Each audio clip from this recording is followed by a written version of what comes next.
up, y'all? Just getting started here.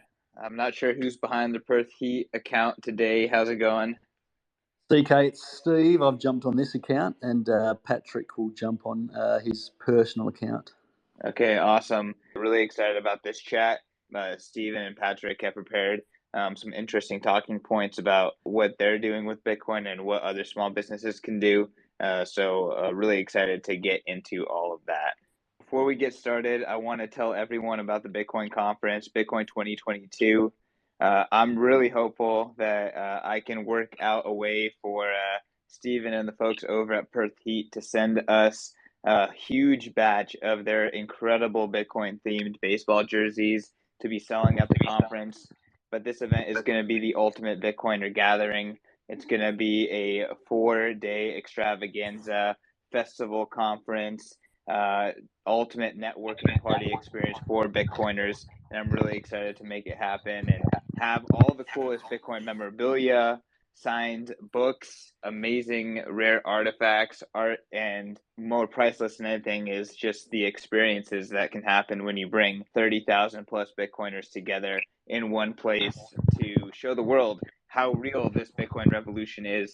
It's a real and tangible revolution, and nothing says that more than 30,000 Bitcoiners coming together. So to all the Bitcoiners out there, you can get your tickets to Bitcoin conference at b.tc/conference. Use promo code Satoshi to save yourself 10% off. And when you buy with Bitcoin, you save even more. So maximize your savings, buy with Bitcoin, spend and replace, and use promo code Satoshi.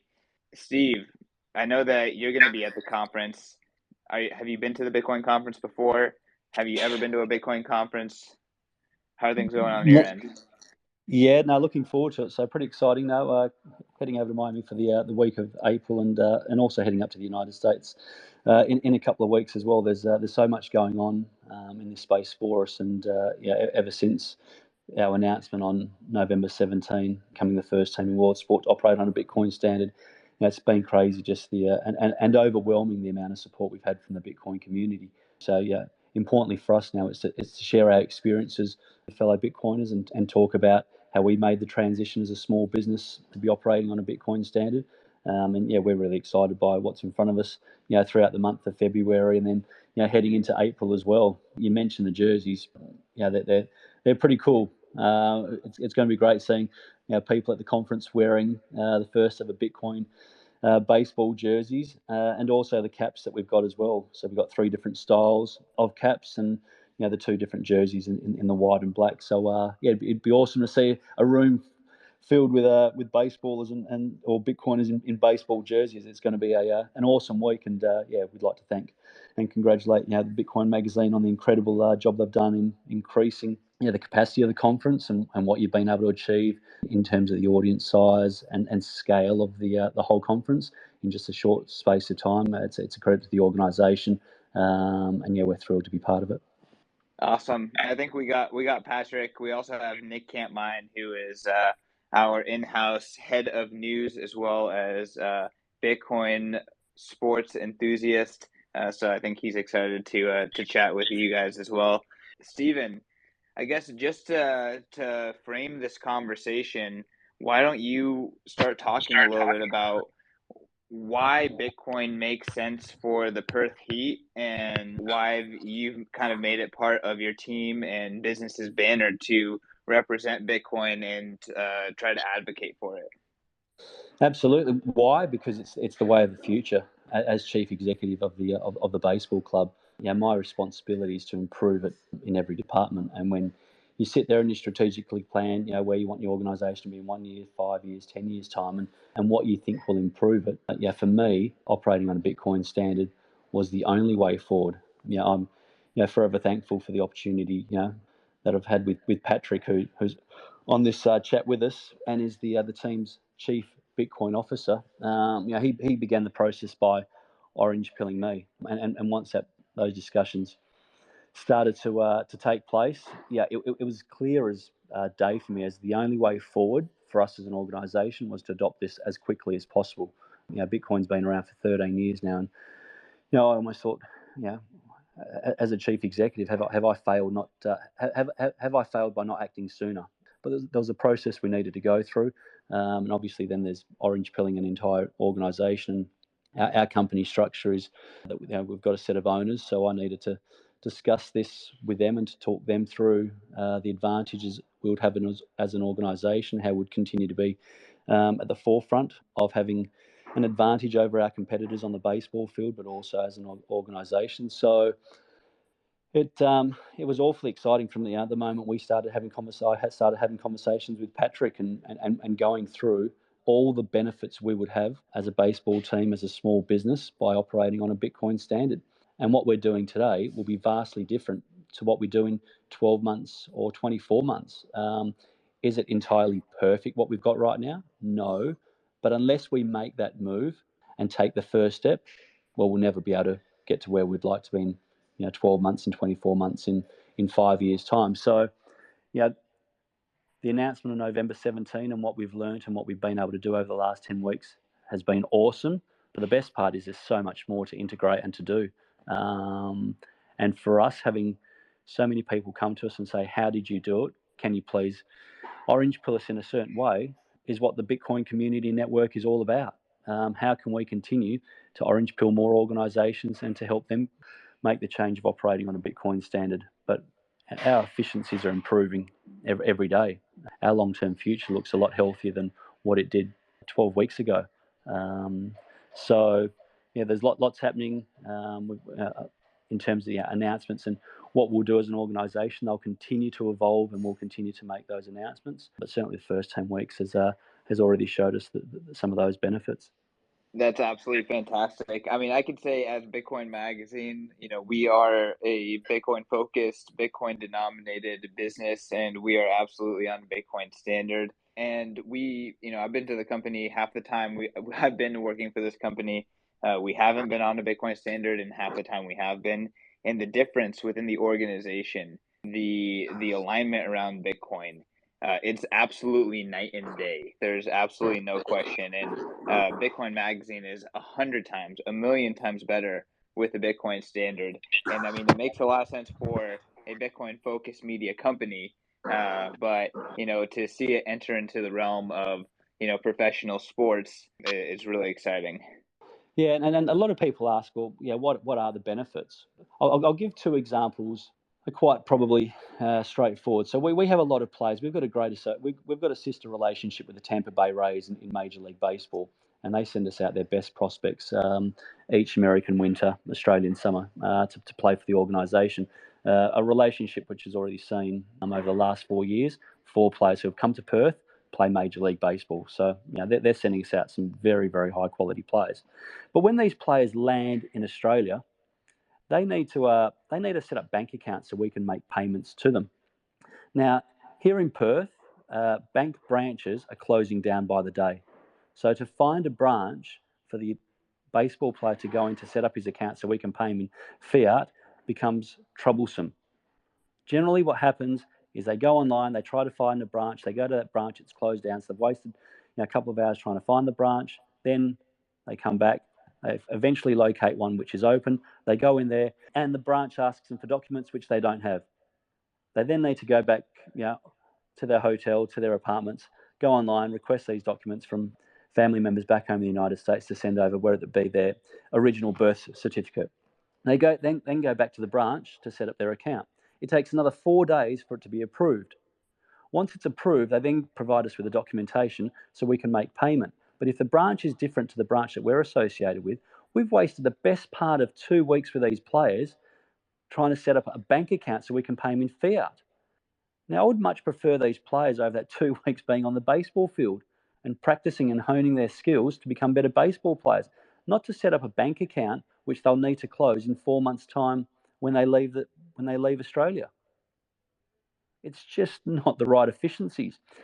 We would like to pay all these players in Bitcoin, and we'll be able to do that moving forward, and they won't have any of these issues. Again, when they leave Australia, they won't have to go to this bank branch and take out every penny of that account before they take it back to the United States. The legacy system just does not work. We need to improve the efficiencies of these baseballers and make sure that they're not having these complications with trying to be paid out in fiat. It's just crazy. The other part of it is, with the Tampa Bay Rays, we have a payment which they provide to us over that period. Trying to wire that through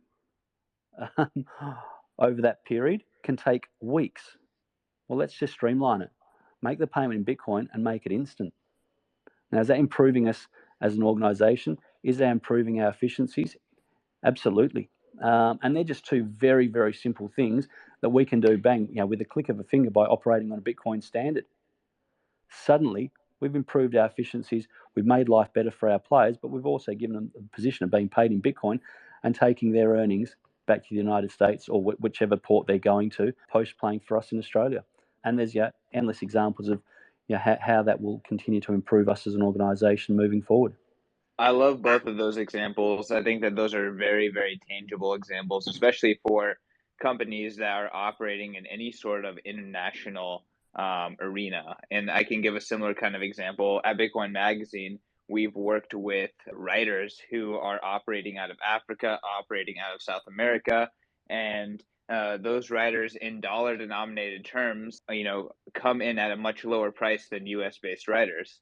However, if you were to use fiat, there's no way for you to pay someone in Nigeria. So all of a sudden, just because of the fiat banking system, that person is priced out. That person no longer can compete to provide a service to Bitcoin Magazine, even though they are perfectly willing and capable to do that, simply because the price of getting them hooked up onto the fiat standard and paid across jurisdictions is far too high. But with Bitcoin, all of a sudden, we can pay out a contractor via Bitcoin straight to their wallet, and we can access someone working out of a different jurisdiction at a much, much lower cost, which is really incredible innovation. And for that person, if they want fiat, hopefully they're attached to their own fiat system, their local fiat system, and Bitcoin is highly liquid in many jurisdictions. So, a baseball player in a U.S. baseball player living in Australia, they can get paid in Bitcoin. Let's say they don't care for Bitcoin, which is foolish of them, but whatever, that's their choice. They can have a Bitcoin exchange and easily go into dollars in their bank account instantaneously. So it's a benefit for pretty much everyone. It's a lot easier to open a U.S. bank account or exchange account as an American than it is to open an Australian bank account. Absolutely spot on. It's almost overnight, by operating on a Bitcoin standard, it becomes universal. All those issues that you just described of the fiat system in different countries disappears. And obviously, the players have the opportunity to make the decision as to how they would like to be paid out. But I know, speaking to our players and the difficulties they've had when they've landed in Perth, setting up these bank accounts has been troublesome. It hasn't been a great start to their time with the Perth Heat. We now have changed that for them. They can provide us with their details prior to arrival, and they can have payment within the first few days of being here in Perth. And suddenly their whole mindset is more positive. We've improved their ability to go out on the training fields and become better baseballers. And that's what it's all about, improving efficiencies, energies. And as you mentioned, with international payments, all the issues that we've previously encountered and faced have been eliminated. What business would not want to have those problems taken away from it? Bitcoin solves that immediately. It's mind-blowing to think why you wouldn't want to have those processes or those abilities within your business moving forward. So I want to give P and Nick on stage an opportunity to ask some questions too. But before we get to them, I want to turn over to Patrick. So Stephen mentioned that you are the person responsible in orange pilling him initially, and after that, taking up the mantle as chief Bitcoin officer at the Heat. Can you talk a little bit about why you thought it was a good idea for your organization to adopt a Bitcoin standard and what those conversations early days were like? Yeah, absolutely. First of all, thanks for having me up.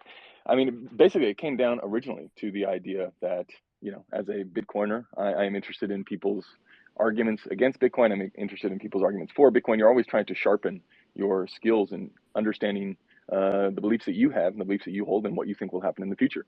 So that's one of the great things about the Bitcoin community, is that we are, most of the time, our most intelligent critics as well. So just looking for those opportunities, and you have these conversations with people that you interact with. And Steve was very quickly, I think once you're able to explain to people, number one, what money is, right, what it represents, and then the problem that it solves, the fact that it's a tool, and people like Parker Lewis and Michael Saylor have done such a good job of crystallizing this over the past years. The education system has gotten much better around Bitcoin. But once people understand the role of money and how it represents energy and the efficiencies that it can then create and how impactful that can be to a person, right, down to an individual level. Well, Steve is in charge of an organization, which is essentially a collective of individuals who are appointed at a similar goal. And that goal is to win baseball games, to win baseball championship. And as soon as Steve was able to recognize that, yes, this makes sense for me on an individual basis, I'm going to become more efficient in every single economic calculation, right? You now have a constant. Every time you do that to every single decision that comes through the pipeline every single day, even if it's only a 1% increase in efficiency, you are operating at a significant advantage to everyone else around you. And it doesn't take long. Like Steve mentioned, some very crystal clear examples of how that works. I mean, that's how the Orange Pill process starts with the board, right? You give them nice, easy to understand examples in bite-sized pieces, saying that the Bitcoin network itself has solutions in place right now, right? As Steve mentioned, doesn't have all of the solutions in place. We're sort of building those out as we go. But the more people that you can get on board, the more people that you can get behind the problem, recognizing the efficiencies, the quicker those problems are going to be solved. And we've certainly seen that since November 17th. That's something that we definitely didn't anticipate, the amount of individuals and corporations or small businesses reaching out and asking not only how we did it, but what it looks like going forward and how they can be a part of it and how they can help out.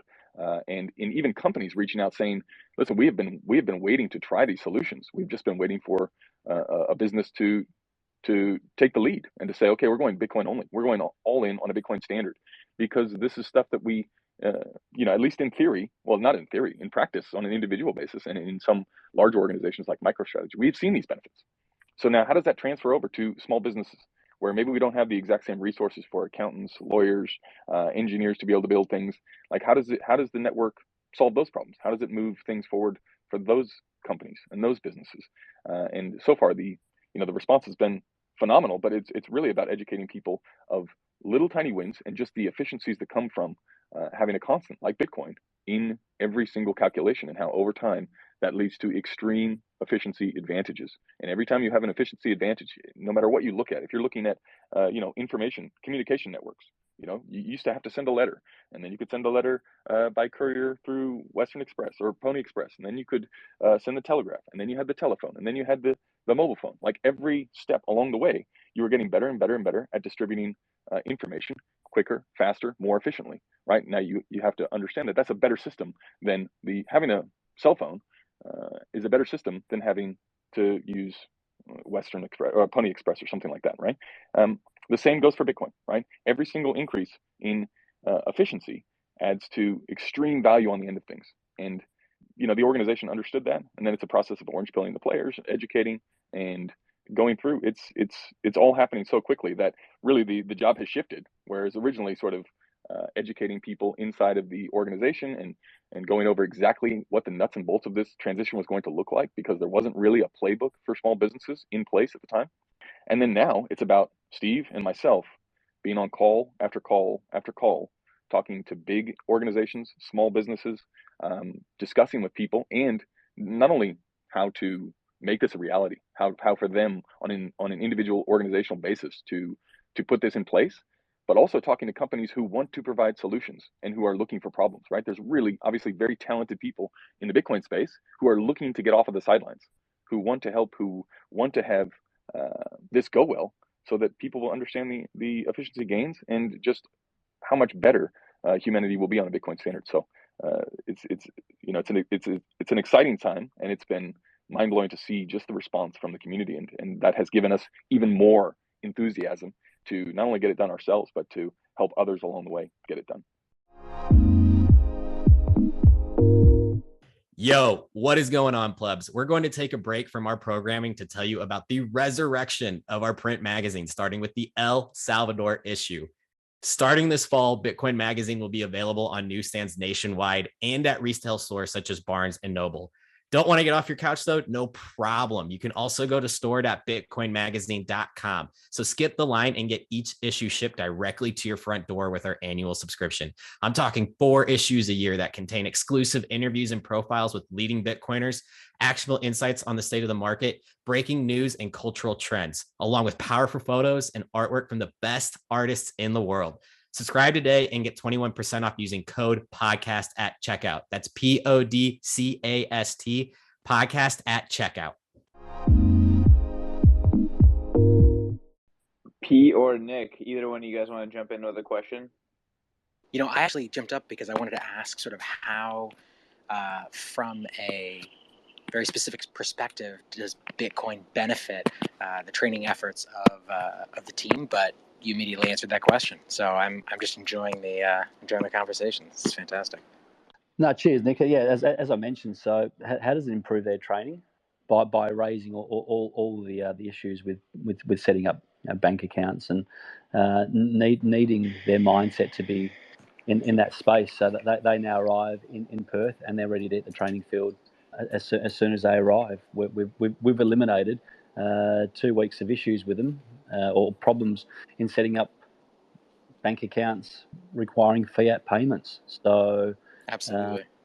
yeah, it's exciting, and the other part to it is when they leave, Perth as well. So there was a good example in 2020 when we made the championship series, and that event was in Melbourne. There was an outbreak there of COVID, and instead of coming back to Perth, the players had to leave, from Melbourne back over to Miami. So all of a sudden, they were in a foreign city, and they were looking for bank branches to take out every penny they had in that account, because they couldn't leave it here in an account in Australia. Now, this is in the middle of a championship series. We're trying to win the Claxton Shield, and they're busy Googling up bank branches in Melbourne.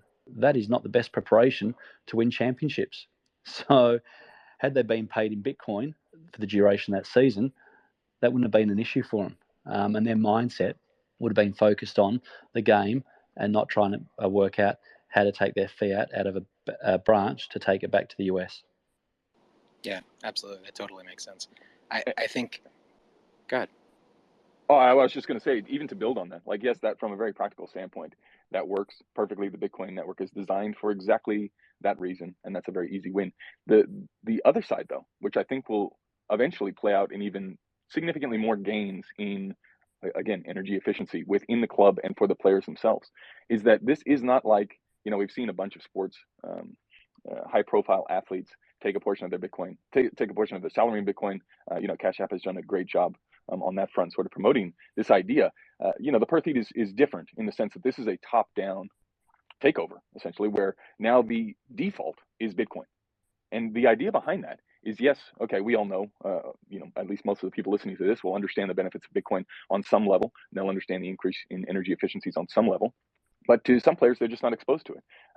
So they have to, it's a common phrase of you have to work twice for your fiat money, right? You got to work once to get it, and then you got to work the second time to keep it.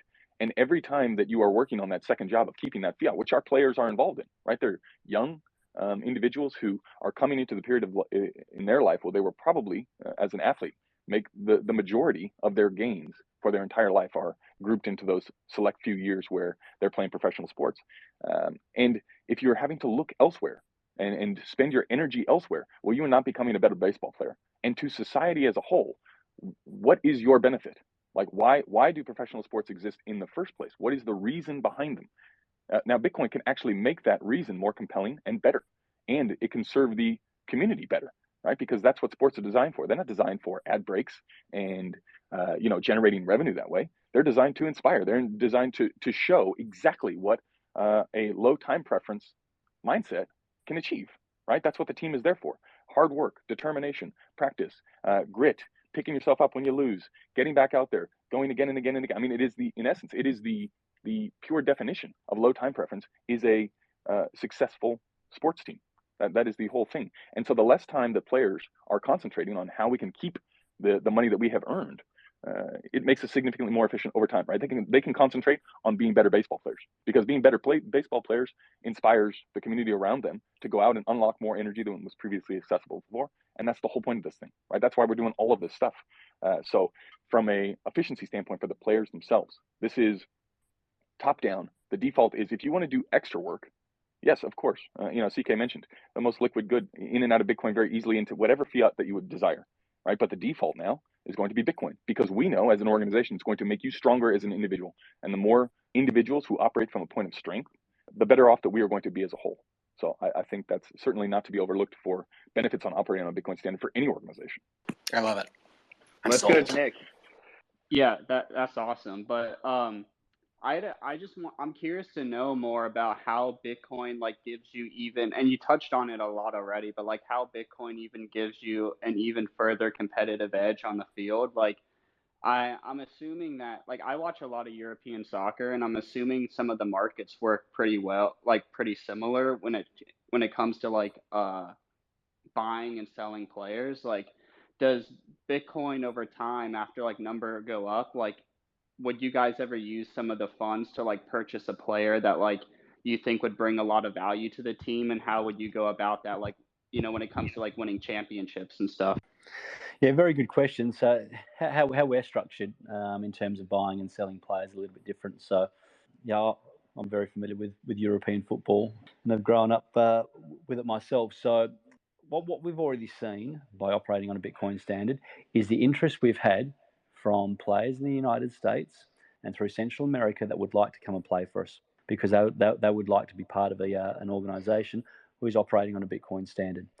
We don't effectively buy and trade players like an AC Milan or a Liverpool. We effectively have players that come in and play for the organisation on short-term contracts. So they'll come over to play in the Australian Baseball League for the American winter, our Australian summer, and then they'll either go back and play somewhere through North America or other parts of the world. So in terms of buying and trading, not necessarily, but in terms of I guess our global appeal has that assisted us through the resumes and the agents that have already contacted us? Absolutely. So does it help us prepare a better roster for years to come? Without doubt.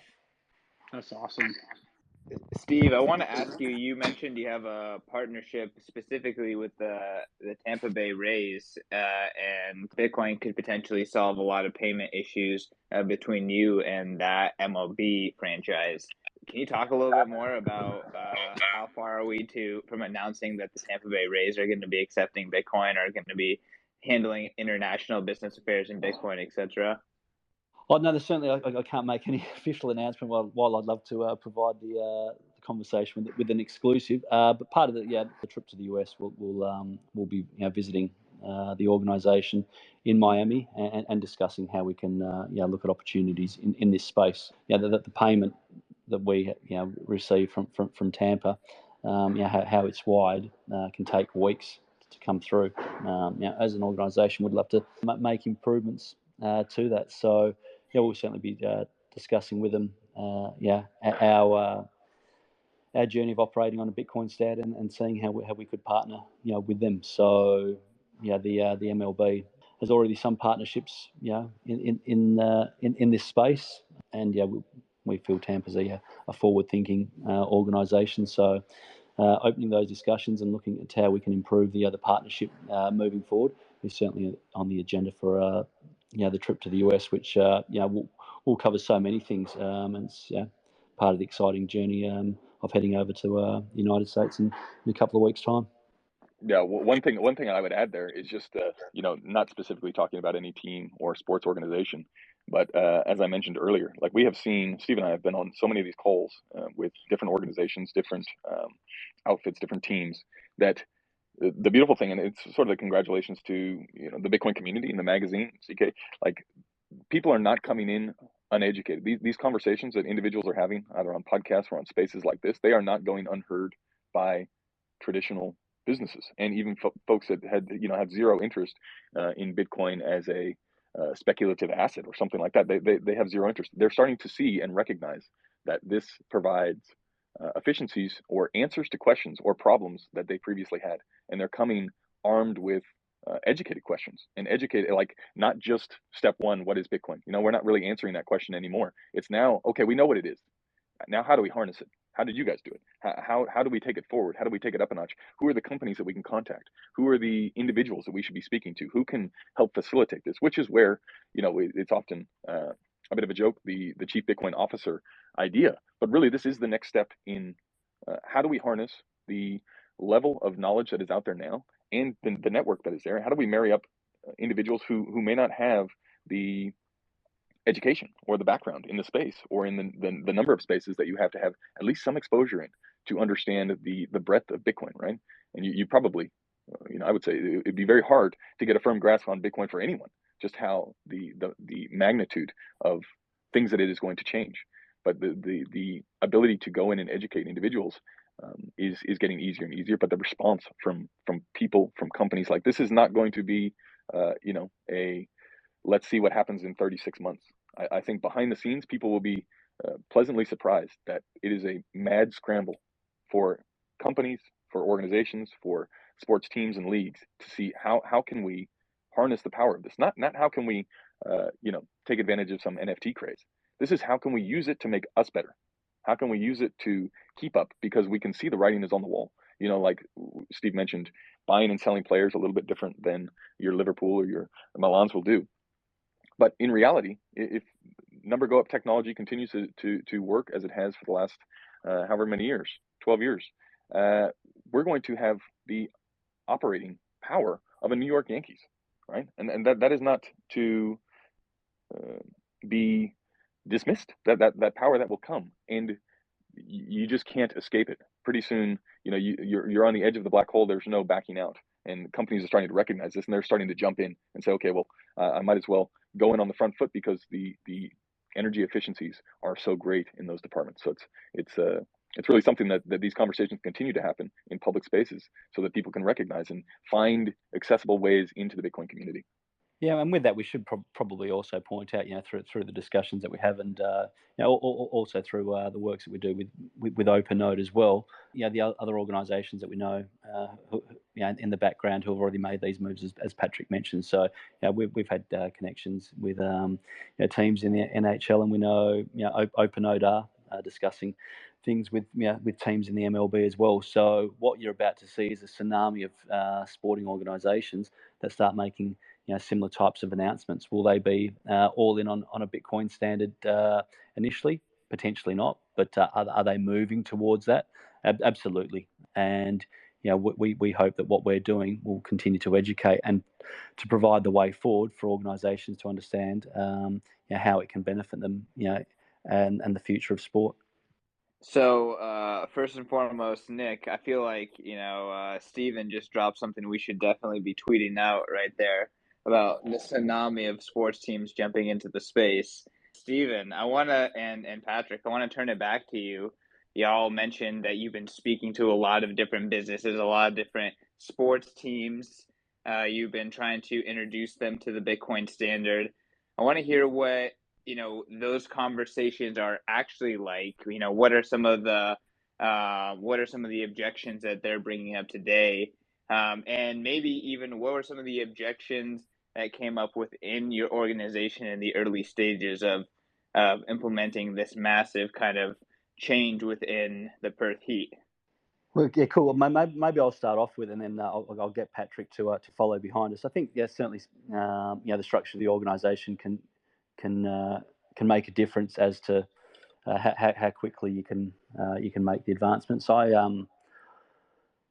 think mentioned earlier, Perth Heat are governed by a group of owners who have got incredible trust in my judgments and in myself running the company. And when I approached him, I remember speaking to the chairman, Rory Vassallo, and saying to him that I'd like Perth Heat to start operating on a Bitcoin standard. And his response was, "Is this the best thing for the organisation?" And I said, "Moving forward, yes." And he said, "Well, let's have a look at it."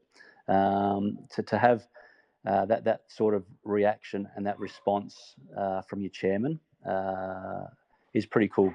And I appreciate that won't be the same sort of conversation every other CEO has with his with their board moving forward. So we're in a position where that door was opened very quickly, and with welcoming arms. So that was great. But also for me, having someone as educated as Patrick leading the charge made a huge difference as well. It's the best executive appointment I feel we've made and will ever make. Bringing on a chief Bitcoin officer. Again, we saw some interaction last week with an AFL side making inquiries about what we're doing and how we're doing it. So that is a big part of the conversation. So what are the obstacles you faced, and is there something that we really need to understand before making this move? There's a lot of questions around taxes, etc., government regulations, and how to the accounting of operating on a Bitcoin standard work. But people want to know, how'd you get started? How do we approach our board, or how do we approach management in terms of this? How long does it take? Can we do it? Should we be doing it? And once you start talking through what we did, you can feel that they begin to understand that it shouldn't be as daunting as probably as what they initially thought it would be, and that's reassuring as well. There's plenty of organisations that would like to start operating on a Bitcoin standard, but are daunted by what's in front of them. And this is the role of Perth Heat now, to show that it shouldn't be daunting and it can be done. Patrick? Yeah, absolutely. I would add to that the interesting bit about companies coming on board now, and just how the education space has changed, and how obviously there's more and more Bitcoiners every single day. People are waking up and realizing that operating on a Bitcoin standard on an individual basis makes you more efficient. We are now being approached like I could probably get an email from an organization. I know exactly what it's going to say because we've had the same email over and over again. We are being reached out to. There's always a Bitcoin person at the company, right? There's always they're in some sort of position on the board, or they're in some sort of higher up position where they are the Bitcoin person at their organization. So they've realized, okay, it works for me.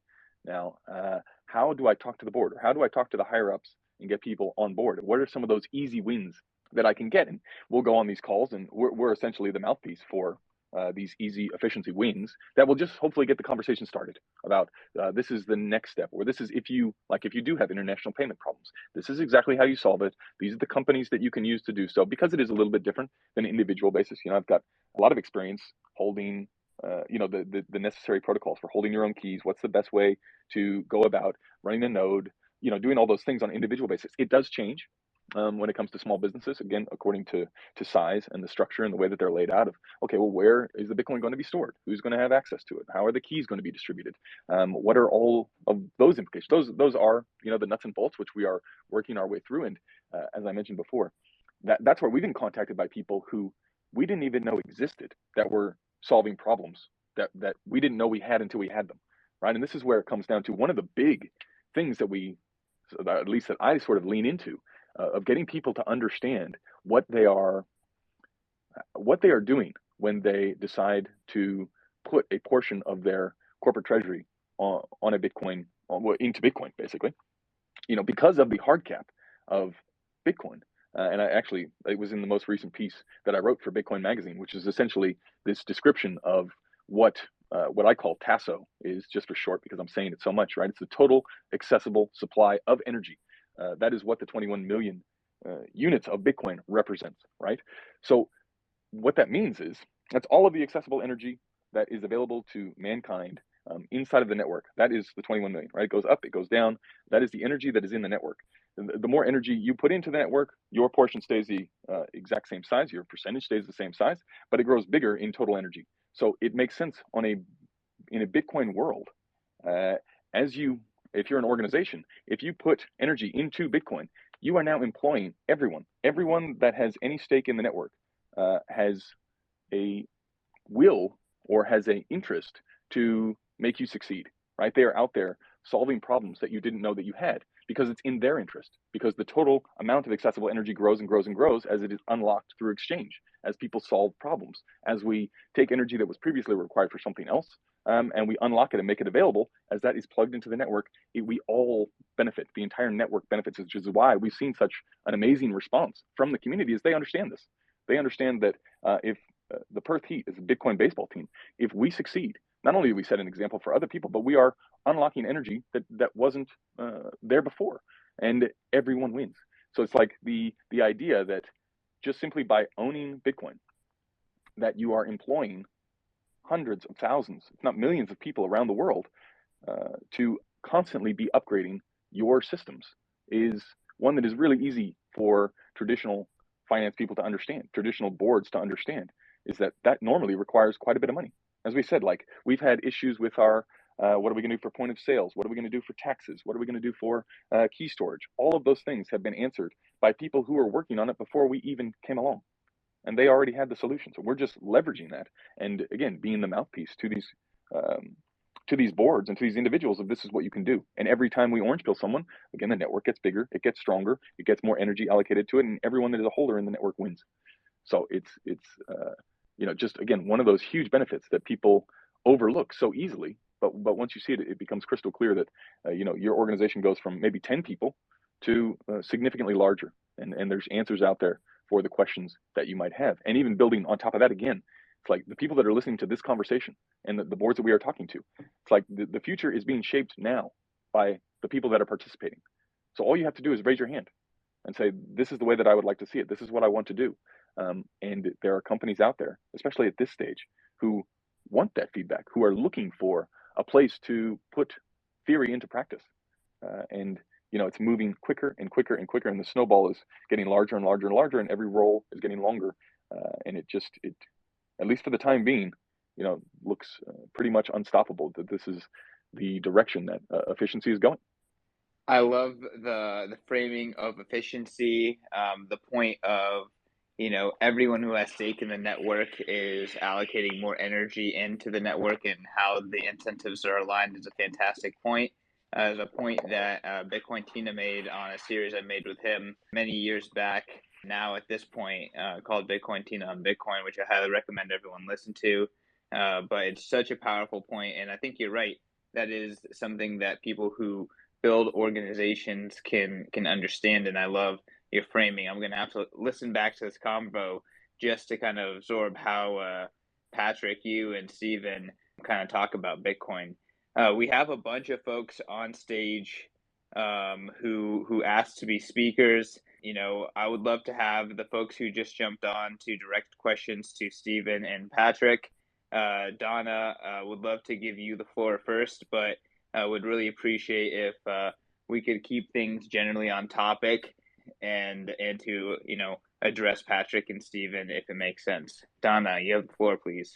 Hi, thank you so much. I think it's so interesting everything everybody said, and I wasn't here for the whole time, but I want to just focus on a couple of areas, and I can't speak for Australia, which I believe is where Perth and the team is, and perhaps I'm mistaken, but in the U.S., there is a huge jump up to a barrier of entry for small businesses, larger business, which is something that you all mentioned, which was the taxation, and that's a real problem. The taxation and also the balance sheet reporting. We've seen that with MicroStrategy. They try to appeal to the SEC to get some more credible. I'm just going to say credible reporting that reflects the asset class of Bitcoin, and they were denied that. So if you all could speak to how collectively, not specifically how we can deal with that individually, because that's each company's decision and their accountants and their boards, but how collectively on a global basis we could try and influence the accounting, reporting, and the taxation as a property, which makes it very, very difficult to spend as money. Thank you so much. Yeah, let's go to you, Patrick, because I think Steven got bounced out. We'll try to get him back on. Yeah, absolutely. I'll hop on. It is, that is probably the main hurdle that we had after the idea of, well, actually, can we do this? Like, do we have the ability to orange pill everyone in the organization? Is how are we going to deal with the aspect of it? There's, probably, Don, as you well know, as you just stated, there are a million ways to look at this thing from a tax perspective. In Australia, it's very similar to the US. It's not identical, but it's very similar. So we had to go through an entire process, and I won't spend too much time on our individual case, but we had to go through an entire process, and there were questions along the way that, in fact, there are people that know that have the answers, and there are ways that you can structure things to make it possible. I guess the way that I was framing it in our initial conversations with the board was, do the efficiencies outweigh the headaches that come from this? Because right now, yes, there are headaches. It is not near as easy as just operating on a fiat standard, but do the pros outweigh the cons? Are the benefits there? And then in terms of going forward, I think this is just a game theory thing. You're going to continue to see it accelerate. We've seen it in El Salvador as more and more jurisdictions start viewing Bitcoin as a currency, and those taxes go away. I think we're going to start to see resources go to those jurisdictions. I think we're going to start to see talent go in that direction, and more, as I mentioned before, about companies that we had never heard of that were solving solutions that we didn't even know we had yet. Those companies are becoming more and more prevalent. And this tax thing, if you are an accountant now in 2022 and you don't have your eye on this sector, you're missing the elephant in the room. Like, this is the golden goose if you are in finance and you want to solve a problem for the 2020s. This is where the money is made, and that money will attract, or that Bitcoin, that Bitcoin will attract talent, and that talent will have the pressure to, or will have the ability and the desire to push the pain points through, and through as a collective body of small businesses, all we can do is generate interest in the space, right? We can say we have problems. Someone out there has solutions. The problems that we are solving are baseball related. We're looking for individuals to take up those flags in other places and come up with other solutions. And the response we have seen so far is incredibly motivating.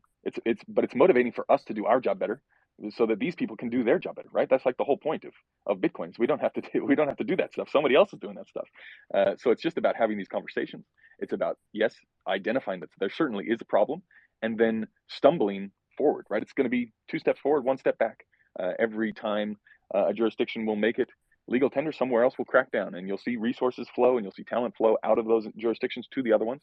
And before long, it simply won't be an option that you will be able to tax Bitcoin in an inefficient or imprecise manner. It just won't be the case anymore, because you won't be able to compete on resources. So in the long term, it's an easy solve. In the short term, it is probably the biggest area where we have constant communication with these companies now that are looking at this stuff of just exactly who they need to talk to, because there just aren't that many individuals in the space. But I think over time you're going to see that change. My fellow plebs, the Bitcoin conference is back. Bitcoin 2022, April 6th through the 9th, is the ultimate pilgrimage for the Bitcoin ecosystem. The Bitcoin conference is the biggest event in all of Bitcoin and cryptocurrencies. We're leveling up and making this bigger and better than ever. I'm talking straight to the moon with the 4-day-long festival in the heart of Miami at the Miami Beach Convention Center. This has something for everyone. Whether you're a high-powered Bitcoin entrepreneur, a core developer, or a Bitcoin newbie, Bitcoin 2022 is the ultimate place for you to be with your people and celebrate and learn about the Bitcoin culture. So make sure to go to b.tc/conference to lock in your official tickets and use promo code Satoshi for 10% off. You want more off? Pay in Bitcoin and you'll receive $100 off general admission and $1,000 off Whale Pass. Those are stackable. So go to b.tc/conference and attend the best conference in Bitcoin history. Yo, my fellow Bitcoin lovers, have I got something specifically curated for you? The Deep Dive is Bitcoin Magazine's premium markets intelligence newsletter. This isn't some paid group shilling buy and sell signals. No, this is a premium Bitcoin analysis led by Dylan LeClaire and his team of analysts. They break down in an easily digestible way what is happening on chain, in the derivatives markets, and in the greater macro backdrop context for Bitcoin. This newsletter turns volatility into a joke. So hit up members.bitcoin.magazine.com and use promo code podcast for 30% off the deep dive. That's members.bitcoinmagazine.com, promo code podcast for 30% off. Divorce your pay group and learn why Bitcoin is the strongest asset by Dylan and LeClaire and his team.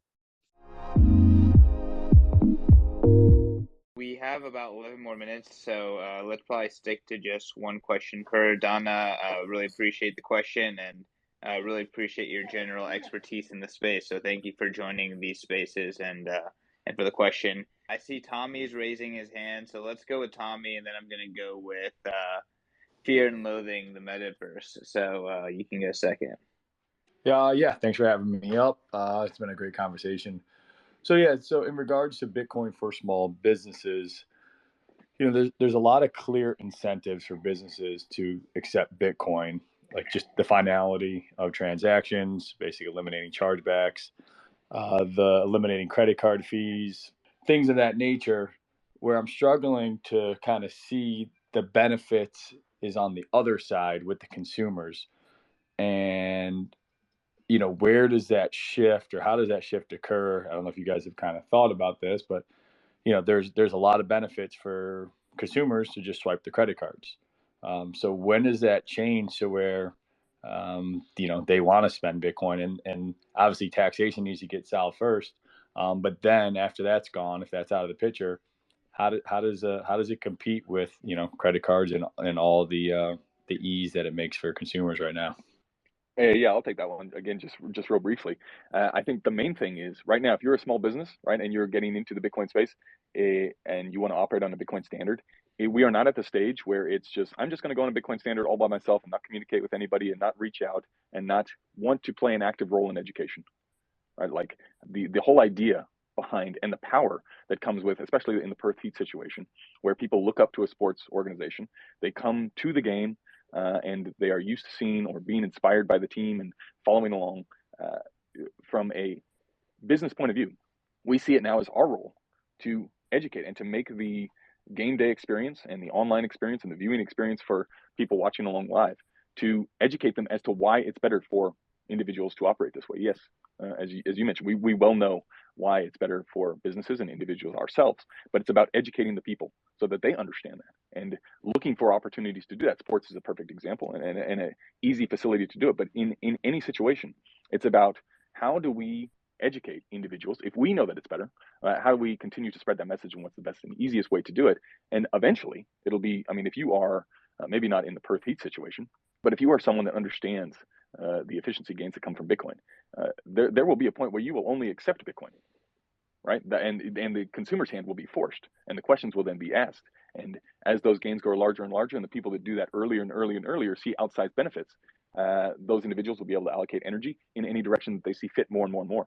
So on a long-term basis, it's pretty simple, right? Like the energy allocation takes care of itself, because those people will accumulate access to more energy than others. On the short-term basis, so if you are a business, yes, you will have to, I would say, not that it's your duty, but I would say it's obviously in your interest to educate as many people as you possibly can on this. And if you know it's better for you and you know it's better for them, there is no shame in that. It just takes a little bit of practice. And yes, you're going to have some sort of patience in the process of doing it. But really, we see it as people come into the ballpark, we are going to allow them to, we're going to have ATMs for them. We're going to have, potentially mining rigs there, showing people this is how the mining process works. You can change your fiat into dollars, fiat into Bitcoin at the ATM. We can use Lightning for all of the concessions at the ball game. You can use Lightning to purchase your tickets. We need to show them that it's working, and show them, just like we did with the board. We need to show them the advantages. And I think over time that's going to get easier and easier. But at the moment, you really have to step up into that role and want to be an active participant if you are going to be a small business that goes this way. And just wanted to throw this out there. It's as simple as accepting credit card and then taking that fiat and stacking sats as well. So using Bitcoin as your treasury asset and for your business's savings is a very effective way of getting onto the Bitcoin standard too. So just wanted to add that too. Fear and Loathing, you are next. And then TJ, I believe you can have the last question before we wrap it up. Got it. Thanks for doing the spaces. First, my name is Fear and Loathing the Metaverse, not in the Metaverse. But when we're talking about tax liabilities, I've been trying to figure out, I work for a distributor. It's like a medium-sized distributor, like 15 million annually, mostly, products and stuff kind of direct to contractor. Do you think that with your sponsors, if you kind of flipped it in the same way that you're doing with the financial end for your teammates, like if you flip that perspective, instead of having consumer facing brands as your sponsors and had like manufacturers, and then kind of gave people within, supporting your team like a loyalty marketplace specific to maybe those larger purchases, like direct to manufacturer. I feel like maybe that would be an interesting way to like keep sort of like that ecosystem of Bitcoin kind of maintained within one ecosystem. And I'm curious if that's something that you guys have thought about in the past or implemented. Thanks. Yeah, absolutely. I mean, it is evolving. Like Steve said in the beginning of this conversation, the way that we were operating, even on November 17th when the announcement came through, that we were finally going to be able to make the announcement and go all in on a Bitcoin standard, things are changing so quickly. So yes, absolutely, we are exploring every avenue, and those avenues are being like, the light.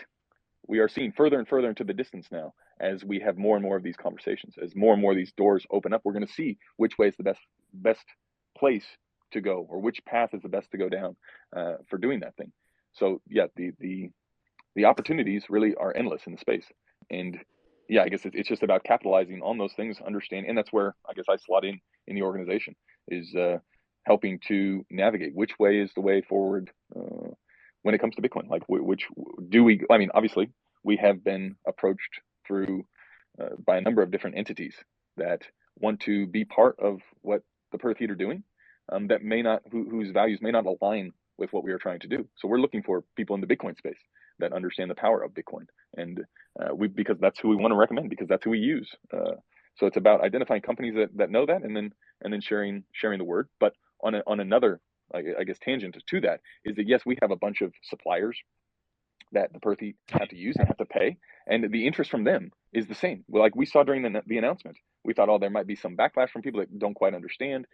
No, we saw nothing but open arms from everyone, saying, like a breath of fresh air, like someone is doing it. Well, that sort of takes the pressure off me to start asking questions or to start reaching out from other companies, from other suppliers, other distributors, and the doors are really being opened, and those conversations are starting with announcements like this. So yeah, we are exploring every avenue. It's just a matter of trial and error and testing which way is going to be the strongest to put the Perth Heat in a position to operate from strength in the future. Awesome, thanks. All right, Steven, do you have anything to add there? If not, we can go to our last question. No, I think that's pretty well covered by Patrick there. But in terms of probably just partnerships, and it's we are ready to take partnerships to the value of Bitcoin and eliminate the dollar value. Who's ready to become the first organisation to make that historic agreement between two companies operating on a Bitcoin standard, where suddenly the discussion is not about the dollar value, but to the value of Bitcoin? Is the partnership valued at 1 Bitcoin per year, or 2 Bitcoins per year, or 3, regardless of what the daily price is? That's where we're heading as an organisation. That's what we're ready to do moving forward. So for us, that's really showing the true value of Bitcoin and its position forever into the future. So we want to change the narrative around how we look at some of those partnerships. Forget the dollar value. Let's start talking in Bitcoin value. That is bold. Getting on a Bitcoin standard in your denomination can be expensive, but it also can sometimes hit you in the wrong way in terms of buying power. But maybe that's just a short-term problem. TJ, to you, what's your last question for the day? Yeah, thank you guys for hosting and letting me come up. A lot of cool knowledge. Patrick, you were kind of talking about your board and trying to convince them or talk through that process. And I'm kind of curious, if you came across, or if there was more traditional thinking on the board that you had to persuade, and what kind of little nuggets you can share that help that process. And also, I'm just kind of curious, what percent, because like obviously Michael Saylor, I mean, he uses a lot of his time and talks Bitcoin, which is hugely appreciated. What kind of time difference, from, like, we're a real small startup, and so what kind of time difference is needed, for handling Bitcoin, questions and things like that, versus just doing the work of the business and, the small business type stuff, if that makes sense. Yeah, absolutely. I'll say there was obviously questions beforehand from the board and the traditional finance people that are involved with the organization, there was, I won't say trepidation, but there was questions. But it just speaks to the volume, or it speaks volumes of the board's view on Steve as a leader of the organization, to be able to bring this stuff to them, and to them, not to be laughed out of the room, to say, okay, this is something, obviously, if Steve's taking it seriously and it is better for the organization, then it is something that we should look into. That's why they employ Steve to be able to make these decisions for them. So yeah, it was mostly about, once they understood, once they were significantly orange pilled, right? Which, as long as it's the easiest path, is to get people to realize that they have no idea what money is. As soon as you can get them to verbalize that they have no idea what money is, and that's 99.9% of the population has no idea what it is. Even in traditional finance, very, very little understanding of what money actually is, and the problem that it solves and what it represents. As soon as they do that, well, then it's not putty in your hands, but now they are much more open to understanding, well, what is next? If this is a technology, what is next? How does one technology improve upon the other, and what are the efficiency gains from that? So I would say, from pushback from the board, not that much, because we went in with a plan. Give them small little wins, give them clear-cut cases that are easy to understand and easy to digest, and things that they can go sit on for a little bit and try and come back with more questions. It's a plan. It didn't happen overnight, right? It was a very long process, if you think about it, from start to finish. It seems quick now, but it was a big thing, and there was lots and lots of conversations in between. So from a board perspective, the main thing was just having trust in Steve and his decision-making ability. From a time management point of view, it's hard to say, right? Because this is basically full-time now. I don't know if it's full-time because of the decision-making process. Like if you were just going to operate the business and you weren't going to participate in the overall conversation and the general push of where we are going and help steer the ship, I think it would be significantly less work. Because really, it is like, to be able to accept payments is easier than signing up for an email. We know that now. You can accept payments immediately, something like OpenNode. Storing your Bitcoin, again, super, super easy, like signing up for an email. All of those things take nothing. It's more it's certainly easier than setting up in a business in the fiat realm. Absolutely. Like the amount of headache and hassle is significantly less than that. So there is that idea. But again, like I go back to early in the conversation, really, if you're a small business now and you're taking that step, or even if you're a mid-sized business, you're taking that step, it's a lot of the time is going to spend on education, both your suppliers, distributors, customers, all of those individuals. That's where a lot of the time gets taken up. So, but all the time it's getting easier, which is encouraging, and it's only getting easier faster. Like, it's picking up at such a quick pace. We're getting constant emails. It's just mind-boggling how quickly things are moving behind the scenes, both behind the scenes and in front, with conversations like this. So no, it's encouraging, and I guess you can dial up or dial down how much of your time it takes up and how interested you are in helping to further push the adoption. All right, Patrick, thank you so much. I want to give everyone on stage a chance to give a last word regarding this conversation about Bitcoin for small businesses, about Bitcoin within the sports world. I know everyone on stage, Nick, Chris, Patrick, and Steven, are very passionate about both Bitcoin and sports. Nick, I'm gonna throw it to you. How would you close out this conversation? I just wanted to say a big thank you to both of them for coming on tonight. CK knows I talk about sports all the time, mainly like European football and stuff, but I'm really excited to see and really happy to see how Bitcoin helps just sports clubs really improve in all areas, on and off the field. I think it's really dope to see. It's something that really fascinates me, and I'll be watching, Perth Heat games more as I can. We got to get this man a Perth Heat jersey. Nick can't mind on the back. That would be legendary. Chris. Yeah, so I'm how's it going, everyone? I only caught the last 15 minutes of this conversation or so. Like Nick, I'm a big soccer fan. We have competing teams. I'm a Spurs fan. I know he's a Manchester United fan, but love the sports realm. I'd love to get a Perth Heat baseball jersey as well. But yeah, I think you guys should all get your tickets to Bitcoin 2022 down in Miami to continue these conversations. I know I'm looking forward to meeting up with Peter McCormack, get myself a Real Bedford FC jersey as well. I'm going to have a collection of all the Bitcoin teams' jerseys. All right. Well, there you go. You delivered the conference show for me, so I don't have to. Thank you very much, Chris. Appreciate it. I want to go back to you, Patrick, for your last word, and then Stephen, I want to give you the opportunity to close out the conversation. But yeah, the mic is yours, Pat. Just a thank you for having us and for offering up a space to have these conversations.